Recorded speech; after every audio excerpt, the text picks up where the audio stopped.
Nagarao sir. నా పేరు తోడ సంలక్ష్మీబాయి. ఇంతకుముందు మా జీపులో మగవాళ్ళు సర్పంచ్ ఉన్నారు సార్. ఈసారి మాకు అవకాశం వచ్చింది, మేము కూడా సర్పంచ్ పోటీ నిలబడింది సార్. నిలబడింది అంటే నా పోటీ మా కోడలు నా పోటీ నిలబడింది సార్. సర్పంచ్ పోటీ బాగా చెప్పింది సార్. ఊర్లో వాళ్ళు పక్క ఊళ్ళో వాళ్ళు విడర్ చేసుకో నేను విడర్ చేసుకోను, పోటీ మా అత్తమ్మ పోటీ నిలబడుతున్నా అంటున్నా సార్. నిలబడంటున్నాం మేము, చేసుకో పోటీ మనం పక్క ఊళ్ళో సార్. మేము సర్పంచ్ గెలిచి అంటే 7 గుడలు సార్.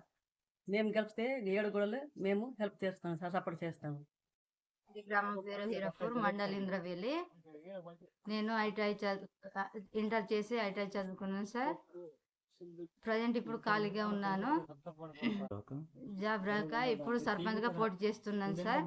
నాతో పాటు మా అత్తమ్మ కూడా పోటీ చేస్తున్నారు. నేనైతే విడ్రా తీసుకోను సార్, మా అత్తమ్మ కూడా విడ్రా తీసుకోని అంటున్నారు. పోటీలోనే ఉంటాం. ప్రజలు ఎవరిని గెలిపిస్తారు అనేది ప్రజల మీద ఉంది సార్. నన్ను గెలిపియాలని మనస్ఫూర్తిగా కోరుకుంటున్నాను సార్.